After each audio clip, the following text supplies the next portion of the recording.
नमस्कार दोस्तों, कहानियों के संग्रह में आपका स्वागत है। आज की अगली कहानी है मंत्र।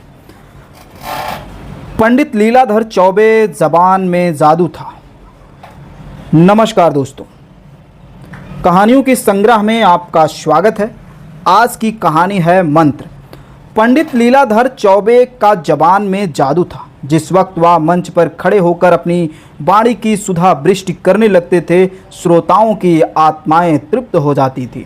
लोगों पर अनुराग का नशा छा जाता था। चौबे जी के व्याख्यानों में तत्व तो बहुत कम होता था, शब्द योजना भी बहुत सुंदर ना होती थी, लेकिन बार बार दोहराने पर भी उसका असर कम ना होता, बल्कि घन की चोटों की भांति और भी प्रभावोत्पादक हो जाता था। हमें तो विश्वास नहीं आता, किंतु सुनने वाले कहते हैं कि उन्होंने केवल एक व्याख्यान रट रखा था। उसी को वो शब्दतः प्रत्येक सभा में एक नए अंदाज में दोहराया करते थे। जाति गौरव गान के उनके व्याख्यानों का प्रधान गुण था। मंच पर आते ही भारत के प्राचीन गौरव और पूर्वजों की अमर कीर्ति का राग छोड़कर सभा को मुग्ध कर देते थे। यथा सज्जनों, हमारी अधोगति की कथा सुनकर किसकी आंखों से अश्रुधारा ना निकल पड़ेगी। हमें प्राचीन गौरवों को याद करके संदेह होने लगा कि हम वही हैं या बदल गए हैं। जिसने कल सिंह से पंजा लिया, वह आज चूहे को देखकर बिल खोज रहा है। इस पतन की भी सीमा है। दूर क्यों जाइए, महाराज चंद्रगुप्त के समय ही ले लीजिए। यूनान के सुविज्ञ इतिहासकार लिखता है कि उस जमाने में यहाँ घर पर ताले ना डाले जाते, चोरी कहीं सुनने में ना आती थी, व्यभिचार का नाम निशान ना था, दस्तावेजों का आविष्कार ही ना हुआ, पुर्जों पर लाखों का लेन देन हो जाता, न्याय पद पर बैठे हुए कर्मचारी मक्खियां मारा करते। सज्जनों, उन दिनों आदमी जवान ना मरता था। तालियां, हाँ, उन दिनों कोई आदमी जवान ना मरता था। बाप के सामने बेटे का अवसान हो जाना एक अभूतपूर्व है, एक असंभव घटना थी। आज ऐसे कितने माता पिता हैं जिनके कलेजे पर जवान बेटे का दाग ना हो। वह भारत नहीं रहा, भारत गरत हो गया है। यह चौबे जी की शैली थी। वह वर्तमान के अधोगति और दुर्दशा तथा भूत की समृद्धि और सुदशा का राग अलाप कर लोगों में जाति स्वाभिमान जागृत कर देते थे। इसी सिद्धि की बदौलत उनकी नेताओं में गणना होती थी। विशेषता हिंदू सभा के तो वह कर्णधार ही समझे जाते थे। हिंदू सभा के उपासकों में कोई ऐसी उत्साही, ऐसा दक्ष, ऐसा नीति चतुर ना था। यूँ कहिए कि सभा के लिए उन्होंने अपना जीवन का उत्सर्ग कर लिया था। धन तो उनके पास ना था, कम से कम लोगों का विचार ही सही, लेकिन साहस, धैर्य और बुद्धि जैसे अमूल्य रत्न उनके पास थे, और ये सभी सभा के अपर्ण थे। शुद्धि के तो मानव प्राण ही थे। हिंदू जाति का उत्थान और पतन, जीवन के मरण उनके जीवन में इसी प्रश्न का अवलंबित था। शुद्ध के सिवा अब हिंदू जाति के पुनर्जागरण और कोई उपाय ना था।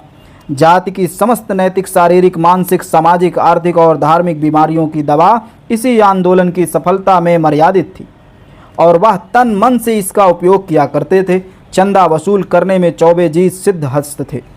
ईश्वर ने उन्हें गुण बता दिया था कि वे पत्थर से भी तेल निकाल सकते हैं। कंजूसों को तो वो ऐसे उल्टे छुरे से मुड़ते थे कि उनके महाशयों से सदा ही शिक्षा मिल जाती थी।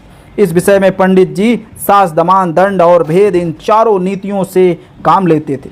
यहाँ तक कि राष्ट्रहित के लिए डाका और चोरी की भी छब्ब समझते थे। गर्मी के दिन थे। लालाधर जी किसी शीतल पर्वतीय प्रदेश को जाने की तैयारी कर रहे थे कि सैर हो जाएगी और बन पड़ा कुछ चंदा भी वसूल कर लाएंगे। उनको जब भ्रमण की इच्छा होती तो मित्रों के साथ एक डुपिटेशन के रूप में निकल खड़े होते। अगर 1000 रुपये वसूल करके वह इसका आधा सैर सपाटे में खर्च भी कर देते, किसी की क्या हानि। हिंदू सभा को तो कुछ मिल ही जाता। वह ना उद्योग करते थे, इतना भी तो ना मिलता। पंडित जी ने अपने सपरिवार जाने का निश्चय किया था। जब से शुद्धि और आविर्भाव था, उनकी आर्थिक दशा जो पहले बहुत शोचनीय रहती थी, बहुत कुछ संभल गई थी। लेकिन जाति के उपासकों को ऐसा सौभाग्य कहाँ कि शांति निवास और आनंद उठ सके। उनका तो जन्म ही मारे मारे फिरने के लिए होता है। खबर आई कि मद्रास प्रांत में तबलीग वालों ने तूफान मचा रखा है। हिंदुओं का गांव गांव मुसलमान होते जाते हैं। मुल्लाओं ने बड़े जोश से तबलीग का काम शुरू किया है। अगर हिंदू सभा ने इस प्रवाह को रोकने का आयोजन ना की तो सारा प्रांत हिंदुओं से शून्य हो जाएगा। किसी सिखाधारी की सूरत तक ना नजर आएगी। हिंदू सभा में खलबली मच गई। तुरंत एक विशेष अधिवेशन हुआ और नेताओं के सामने यह समस्या उपस्थित की गई। बहुत सोच विचार के बाद निश्चय हुआ कि चौबे जी पर इस कार्य का भार रखा जाए। उनसे प्रार्थना किया जाए कि तुरंत मद्रास चले जाएं और धर्म विमुख बाधाओं का उद्धार करें। कहने की ही देर थी, चौबे जी तो हिंदू जाति की सेवा के लिए अपने अर्पण ही कर चुके थे। पर्वत यात्रा का विचार रोक दिया। मद्रास जाने को तैयार हो गए। हिंदू सभा के मंत्री ने आंखों में आंसू भरकर उनसे विनय की, महाराज यह बेड़ा आपको ही उठा सकते हैं। आप ही को परमात्मा ने इसकी सामर्थ्य दी है। आपके सिवा ऐसा कोई दूसरा मनुष्य भारतवर्ष में नहीं है जो इस घोर विपत्ति में काम आए। जाति की दीनहीन दशा पर दया कीजिए। चौबे जी इस प्रार्थना को अस्वीकार ना कर सके। फौरन सेवकों की एक मंडली बनी और पंडित जी के नेतृत्व में रवाना हुई। हिंदू सभा ने उसे बड़ी धूमधाम से विदाई का भोज दिया। एक उधार रहीश के चौबे जी को एक थैली भेंट की और रेलवे स्टेशन पर हजारों आदमी उन्हें विदा करने आए। यात्रा का वृत्तांत लिखने की जरूरत नहीं। हर एक बड़े स्टेशन पर सेवकों का सम्मानपूर्ण स्वागत हुआ। कई जगह थैलियाँ मिली। रतलाम की रियासत ने एक शामियाना भेंट किया। बड़ौदा ने एक मोहर दी। सेवकों को पैदल चलने का कष्ट न उठाना पड़े। यहाँ तक कि मद्रास पहुँचते पहुँचते सेवा दल के पास एक माकूल रकम के अतिरिक्त ज़रूरत की कितनी चीज़ें जमा हो गई। वहाँ आबादी से दूर खुले हुए मैदान में हिंदू सभा का पड़ाव पड़ा। सामियाने पर राष्ट्रीय झंडा लहराने लगा। सेवकों ने अपनी अपनी वर्दियाँ निकाली। स्थानीय धन कुबेरों के दावत के सामान भेजे। रावाटियाँ पड़ गई। चारों ओर ऐसी चहल पहल हो गई कि मानो किसी राजा का कैंप हो। रात के 8 बजे थे। अछूतों की एक बस्ती समीप सेवक दल का कैंप गैस के प्रकाश से जगमगा रहा था। कई हजार आदमियों का जमाव था, जिनमें अधिकांश अछूत ही थे। उनके लिए अलग टाट बिछा दिए गए। ऊंचे वड़ के हिंदू कालीनों पर बैठे हुए थे। पंडित लीलाधर का धुआंधार व्याख्यान हो रहा था। तुम उन्हीं ऋषियों की संतान हो जो आकाश के नीचे नहीं एक सृष्टि की रचनाकार कर सकते हैं, जिनके न्याय बुद्धि और विचार शक्ति के सामने आज सारा संसार सिर झुका रहा है। सहसा एक बूढ़े अछूत ने उठकर पूछा, हम लोग सभी उन्हीं ऋषियों की संतान हैं? लीलाधर निसंदेह, तुम्हारी धमनियों में उन्हीं ऋषियों की रक्त दौड़ रही है। और यद्यपि आज निर्दयी, कठोर विचारहीन, संकुचित हिंदू समाज तुम्हें अवहेलना की दृष्टि से देख रहा है, यद्यपि तुम किसी हिंदू से नीच नहीं हो, चाहे वो अपने को कितना भी ऊंचा समझता हो। बूढ़ा, तुम्हारी सभा हम लोगों को शुद्ध क्यों नहीं लेती? लीलाधर, हिंदू सभा का जन्म हुआ अभी थोड़े ही दिन हुए हैं और अल्पकाल में उसने जितने काम किए हैं उस पर उसे अभिमान हो सकता है। हिंदू जाति शब्दियों के बाद गहरी नींद से चौंकी है और अब वह समय निकट है जब भारतवर्ष में कोई हिंदू किसी हिंदू को नीच ना समझेगा, जब वह सब एक दूसरे को भाई समझेंगे। श्री रामचंद्र ने निषाद को छाती से लगाया था, सबरी के जूठ बेर खाए थे। बूढ़ा, आप जब इन्हीं परमात्माओं की संतान हैं तो फिर ऊंच नीच में क्यों इतना भेदभाव मानते हैं? लीलाधर, इसलिए कि हम पतित हो गए हैं, अज्ञान में पड़कर उन महात्माओं को भूल गए हैं। बूढ़ा, अब तो आपकी निद्रा टूटी है, हमारे साथ भोजन करोगे? लीलाधर, मुझे कोई आपत्ति नहीं। बूढ़ा, मेरे लड़के से अपनी कन्या का विवाह कीजिए। लीलाधर, जब तक तुम्हारे जन्म संस्कार बदल जाएं, तब तक तुम्हारे आहार व्यवहार में परिवर्तन ना हो जाए।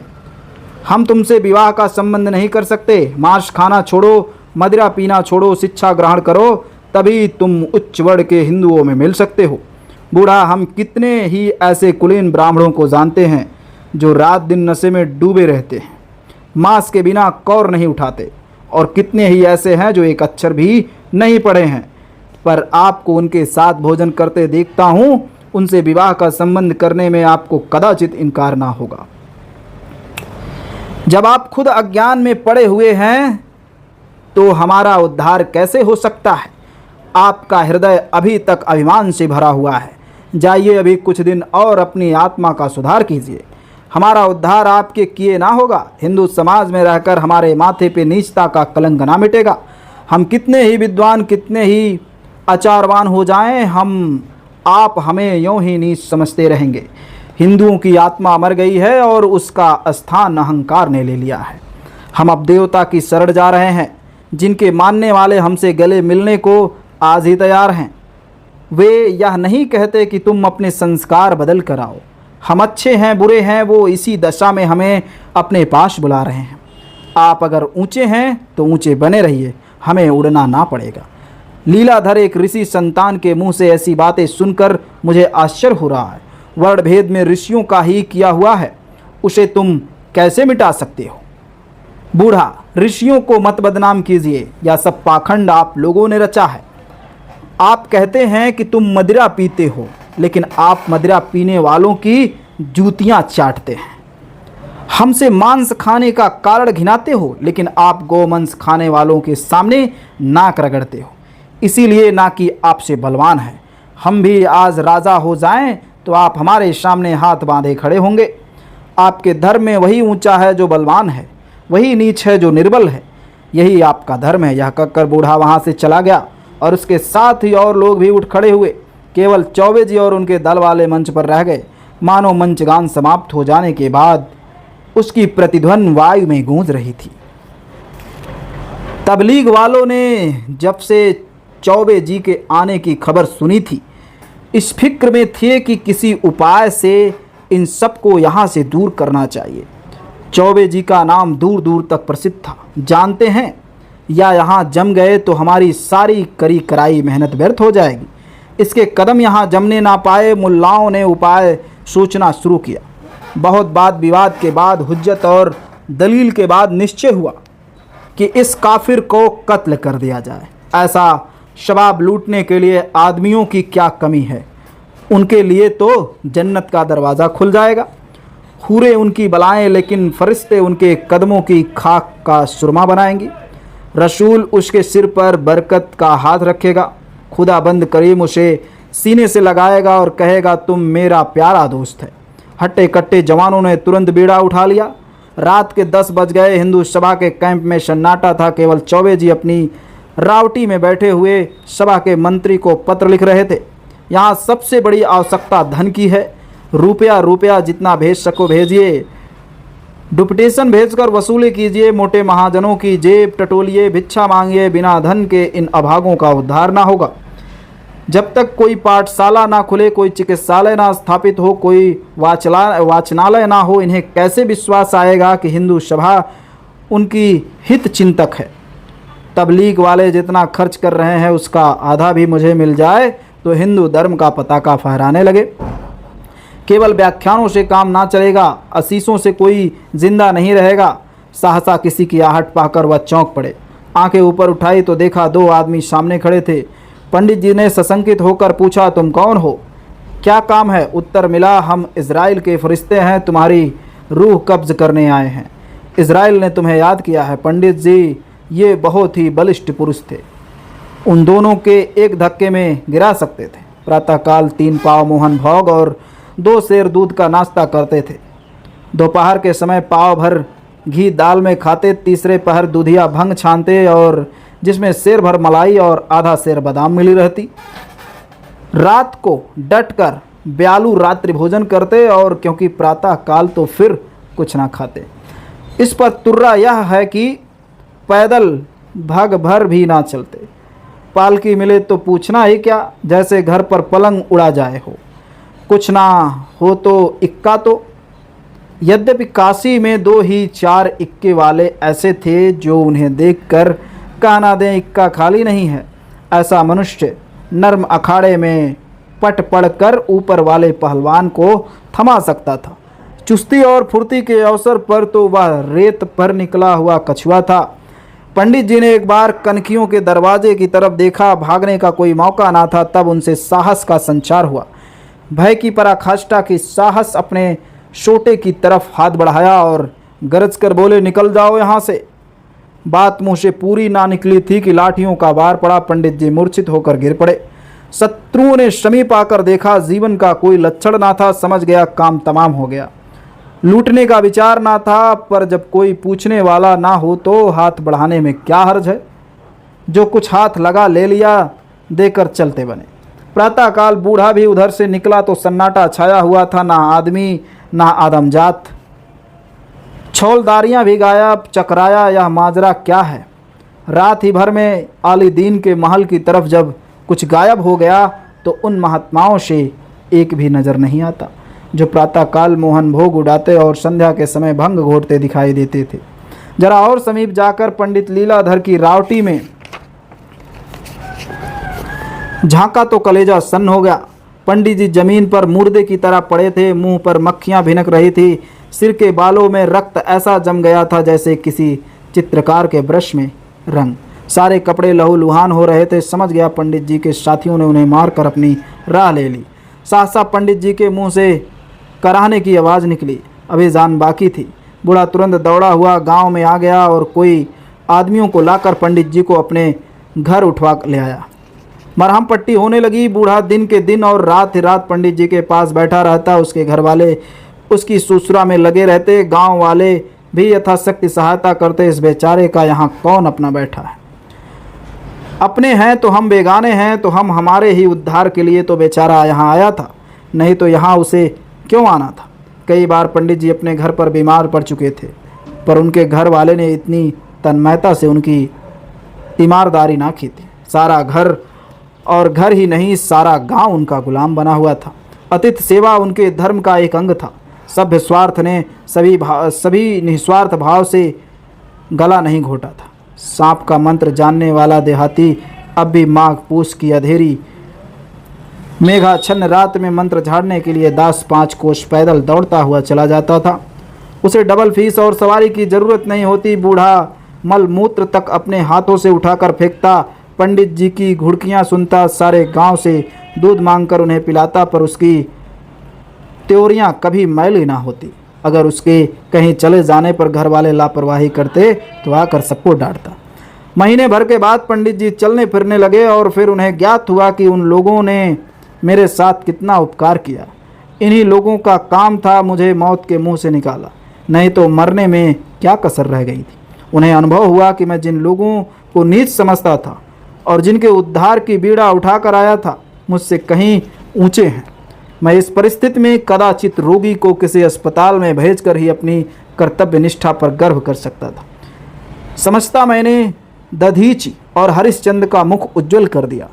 उनके रोए रोए इन देवतुल्य प्राणियों की प्रति आशीर्वाद निकलने लगा। 3 महीने गुजर गए। ना तो हिंदू सभा ने पंडित जी की खबर ली और ना घर वालों ने।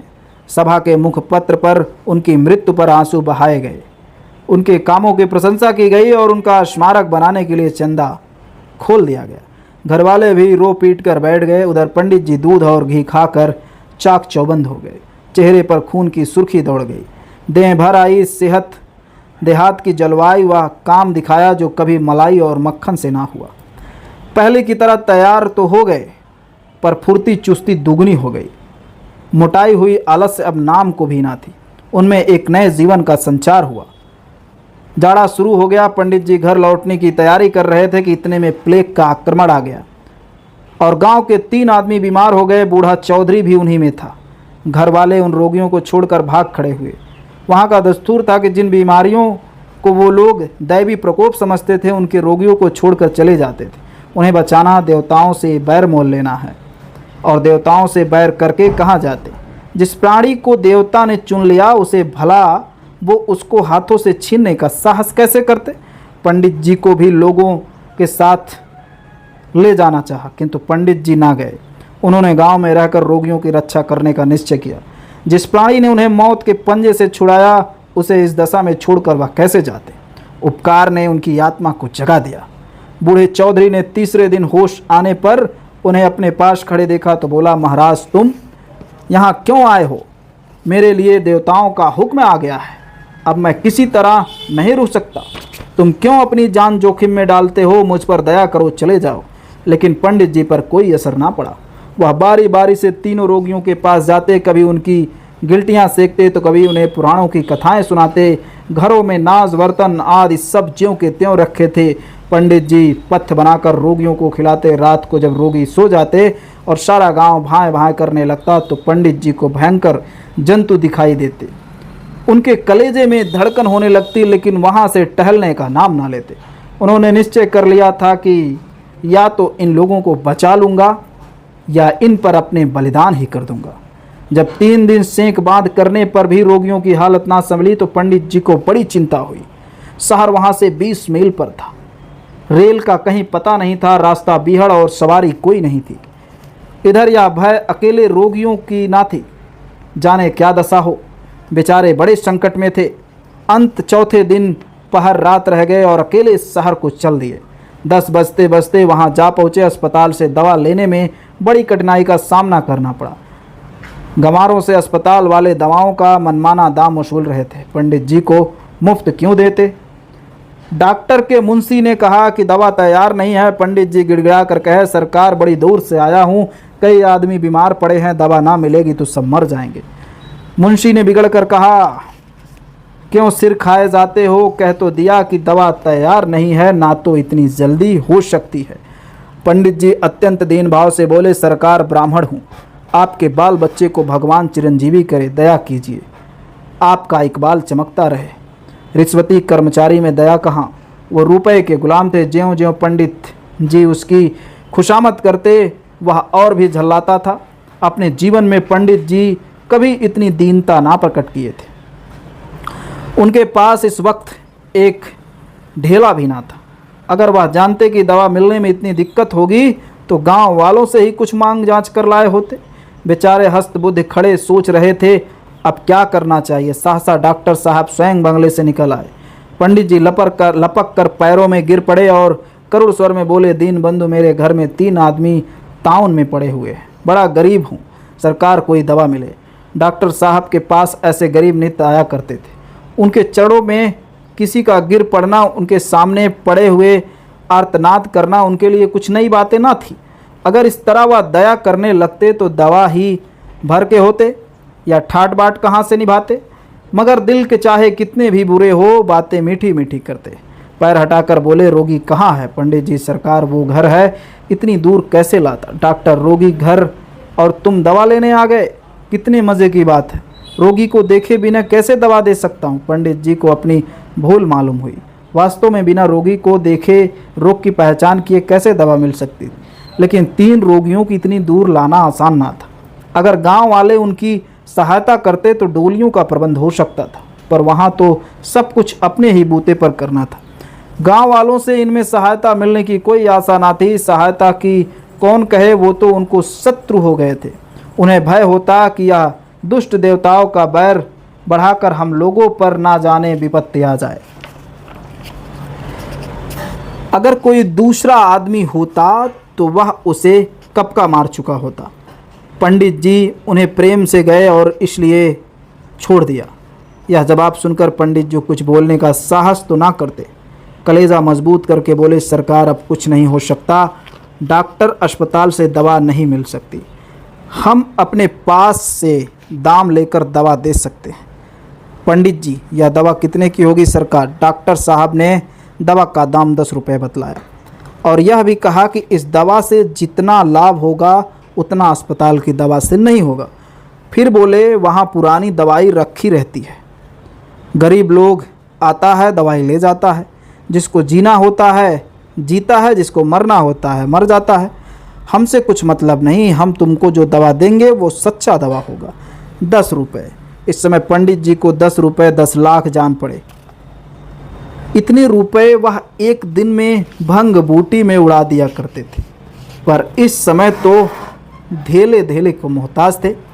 किसी ने उधार मिलने की आशा कहाँ थी। हाँ, संभव है कि भिक्षा मांगने से कुछ मिल जाए, लेकिन इतनी जल्दी 10 रुपये किसी भी उपाय में ना मिल सकते। आधे घंटे तक वह इसी उधेड़ बुन में खड़े रहे, भिक्षा के सिवा कोई दूसरा उपाय ना सोचता। और भिक्षा उन्होंने कभी मांगी ना थी। वह चंदे जमा कर चुके थे, एक बार में हजारों वसूल कर लेते थे। पर दूसरी बात थी कि धर्म के रक्षक, जाति के सेवक और दलितों के उद्धारक बनकर चंदा लेने में एक गौरव था।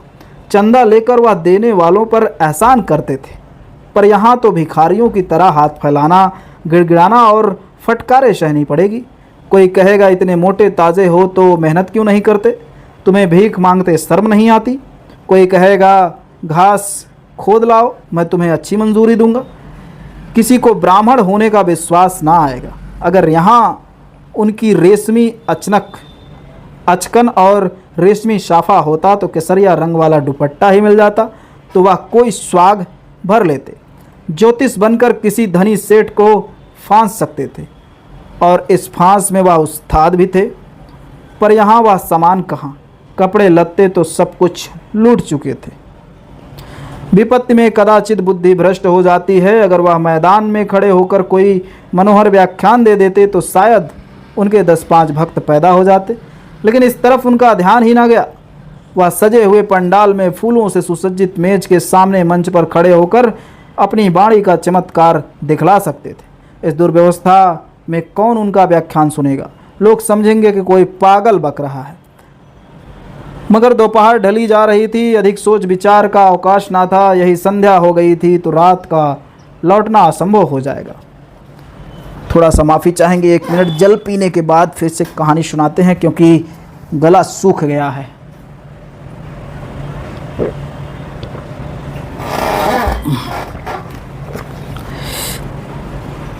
कहानी पर कंटिन्यू आते हैं और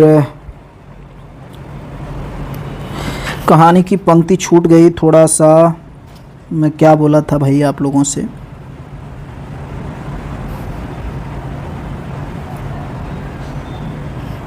जी मिल गया। कोई पागल बक रहा है, यहाँ तक हमने बताया था। मगर दोपहर ढली जा रही थी, अधिक सोच विचार का अवकाश ना था और इस भिक्षा के सिवा कोई उपाय ना था। यहाँ तक हो चुका था। वह बाजार में जाकर एक दुकान के सामने खड़े हो गए, पर कुछ मांगने की हिम्मत ना पड़ी। दुकानदार ने पूछा, क्या लोगे? पंडित जी बोले, चावल का क्या भाव है? मगर दूसरी दुकान पर पहुंचकर वह ज़्यादा सावधान हो गए। सेठ जी गद्दी पर बैठे हुए थे और मधुर वाणी सुनकर सेठ जी चकित हो गए। पूछा, कहाँ स्थान है पंडित जी? काशी से आ रहा हूँ।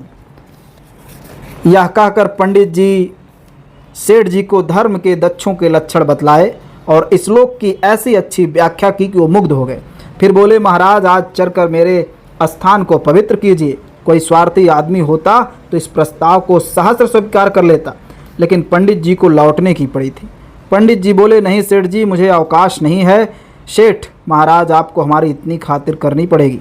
पंडित जी जब किसी तरह ठहरने पर राजी ना हुए तो सेठ जी ने उदास होकर, फिर हम आपकी क्या सेवा करें? कुछ आज्ञा दीजिए। आपकी वाणी से दृष्टि नहीं हुई, फिर कभी इधर आना हो तो अवश्य दर्शन दीजिए। पंडित जी आपकी इतनी श्रद्धा है तो अवश्य आऊँगा। यह कहकर पंडित जी उठ खड़े हुए। संकोच ने फिर उनकी ज़बान बंद कर दी। यह आदर सत्कार इसलिए तो है कि मैं अपना स्वार्थ भाव छिपाए हुआ हूँ। कोई इच्छा प्रकट की और इनकी आंखें बदली तो सूखा जवाब चाहे ना मिले पर श्रद्धा ना रहेगी। वह नीचे उतर गए और सड़क पर एक क्षण के लिए खड़े होकर सोचने लगे, अब कहाँ जाऊँ? उधर जाड़े का दिन किसी बिलासी के धन की भांति भागा चला जाता। वह अपने ही ऊपर झुझला रहे थे। जब किसी को मांगूंगा नहीं तो कोई क्यों देने लगेगा? कोई क्या मेरे मन का हाल जानता है? वे दिन गए जब धनी लोग ब्राह्मण की पूजा किया करते थे। या आशा छोड़ दो कि महाशय आकर तुम्हारे हाथ में रुपए रख देंगे। वह धीरे धीरे आगे बढ़े। सहसा सेठ जी ने पीछे से पुकारा, पंडित जी जरा ठहरिए। पंडित जी ठहर गए। फिर घर चलने के लिए आग्रह करने आता होगा। यह तो ना हुआ कि 1 रुपये का नोट ला कर देता मुझे, घर ले जाकर ना जाने क्या करेगा।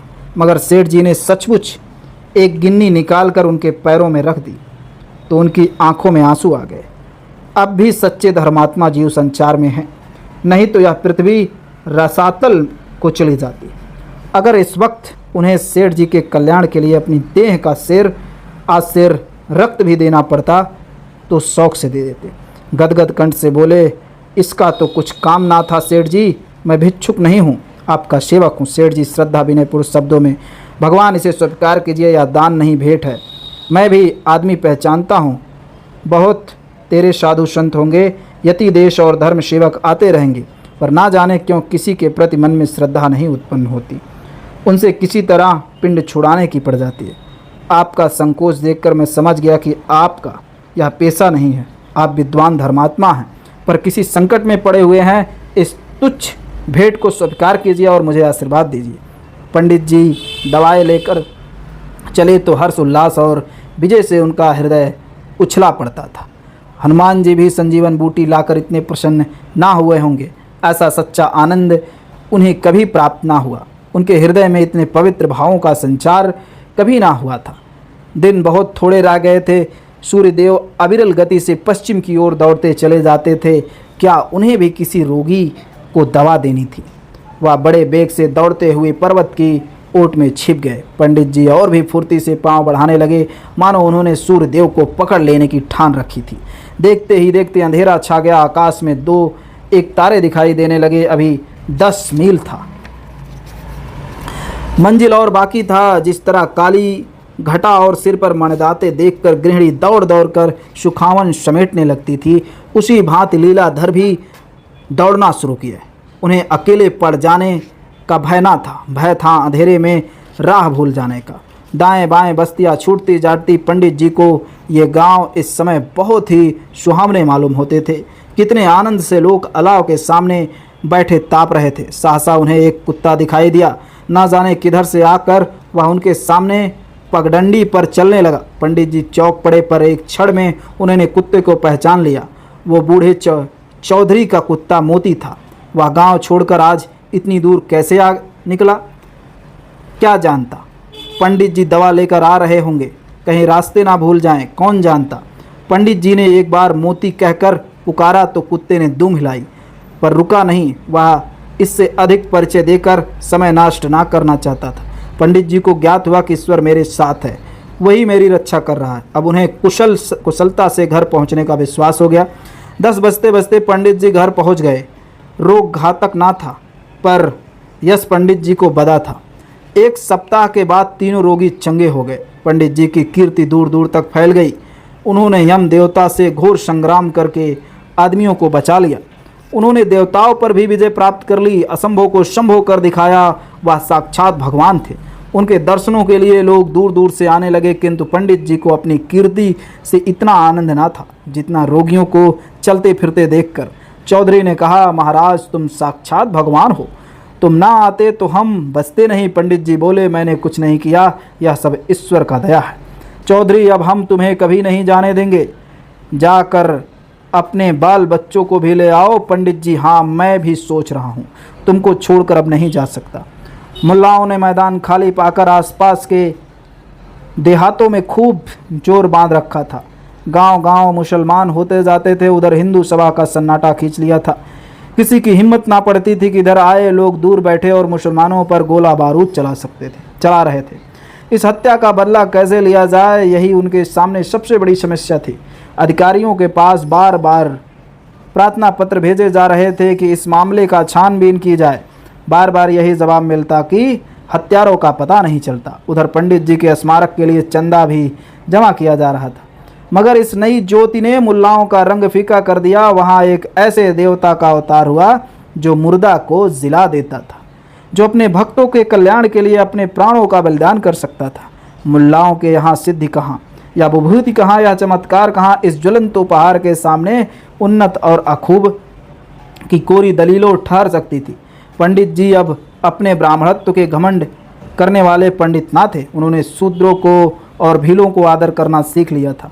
उन्हें छाती से लगाते हुए अब पंडित जी घृणा ना होती। जब अपने घर में सूर्य का प्रकाश हो गया तो उन्हें दूसरों के यहाँ जाने की क्या ज़रूरत थी। सनातन धर्म की विजय हो गई। गांव गांव में मंदिर बनने लगे और शाम सवेरे मंदिरों में शंख और घंटे की ध्वनि सुनाई लगी। लोगों के आचरण आप ही सुधरने लगे। पंडित जी ने किसी को शुद्ध नहीं किया। उन्हें अब शुद्ध का नाम लेते शर्म आती। मैं भला इन्हें क्या शुद्ध करूँगा, पहले अपने को शुद्ध कर लूँ। ऐसी निर्मल एवं पवित्र आत्माओं को शुद्ध के ढोंग में अपमानित नहीं कर सकता। यह मंत्र था, उन्होंने चंडालों से सीखा था और इसी बल से वह अपने धर्म की रक्षा करने में सफल हुए। पंडित जी अभी जीवित हैं, पर शाह परिवार उसी प्रांत में उन्हीं भलों के साथ रहते थे। तो आज की कहानी समाप्त हुई। ये थी मंत्र। अगली कहानी होगी लेखक, और इस कहानी को मैं सुनाऊंगा आपको अगली वीडियो में। नमस्कार।